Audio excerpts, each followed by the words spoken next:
اہتمام کرے، تراویحوں کا اہتمام کرے، اور دیکھ لو ایسا حافظ جو کہ وہ کچھ پڑھے تو آپ کو پتہ بھی چلے۔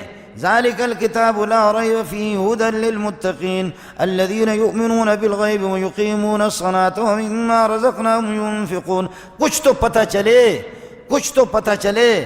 ایسا بلوچ، ایسا پٹھان، ایسا سندھی، ایسا مہاجر حافظ منتخب نہ کرو۔ اللہ اکبر، اللہ اکبر، اللہ اکبر۔ اس حافظ پہ بھی لعنتیں برستی ہے، پیچھے پڑھنے والے بھی اسی طرح۔ تم اس طرح رب کے ساتھ آپ مجھ سے پوچھو تو صحیح کہ کون ہو تو میں کہوں منظور احمد والد نیک محمد قوم شیخ زید سنگھ کے رہنے والے بلوچستان سے آئے ہیں، وہاں پر رہتا مینگل قوم کا لیکن لگا آپ کو پتہ نہیں، آپ نے کبھی دیکھا، ہمارے قوم کو نہیں دیکھا، تو آپ کہیں گے تو آپ تو مذاق کر رہے ہیں ہم پر۔ میں نے بتا دیا کہ میں منظور احمد والد نیک محمد والد حاجی جمعہ خان، اس طرح اگر میں بولوں تو آپ کہیں گے کہ مولوی صاحب تیرا دماغ ٹھیک ہے؟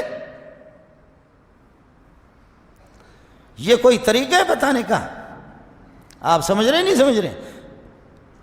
آپ کو کچھ سمجھ میں آ گیا کہ میں نے کیا کہا؟ منظور احمد والد نیک محمد والد حاجی جمعہ خان کو میں شیخ منظر سنگھ رہنے والے خزار کو وہاں پر مستقل رہتا ہوں، لیکن کبھی آپ نے نہیں دیکھا، ہمارے قوم کو نہیں نکالتا۔ اللہ اکبر۔ آپ کو مسئلہ سمجھ میں آ گیا کہ میں نے کتنی خبریں سنائیں، مینگل قوم کی تاریخ آپ کو بتا دی، لیکن آپ کو معلوم نہیں ہے یہ مذاق ہے ظالم قسم کے۔ بعض بوڑھے اور تلاش کرتے، یہ ہمارے بلوچ لوگ اور پٹھان لوگ کہتے واجہ حافظ نے F16 ہے، وجہ حافظ صاحب نے اشرا حافظ گشک نبی، اس کو حافظ نہ کہو، یہ مزن F16 ہے۔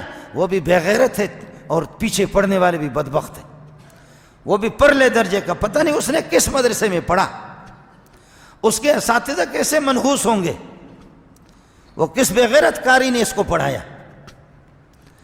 اتنا قرآن کے ساتھ مذاق، تو نہ پڑھو نا، ضرورت کیا ہے؟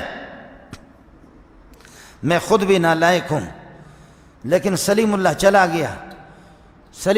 گیا، میں تیز پڑھتا تھا، سبحان اللہ، میں نے 30 سال نماز پڑھائی، تیز پڑھتا تھا، بلاتے تھے مجھے، کہتے ہیں کہ پڑھانا ہے انسان بن کر کے پڑھاؤ، نہیں تو دفع ہو جاؤ۔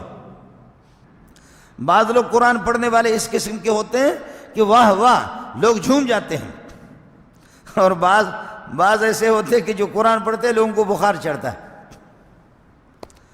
داؤد علیہ السلام کی آواز ایسی تھی، جب ذکر کرتا تھا درخت بھی جھومتے تھے، پہاڑ بھی جھومتے تھے، اور مزے کی بات بتاؤں، اوپر سے پرندے آتے تھے، وہ آواز سن کر کے گر جاتے تھے نیچے۔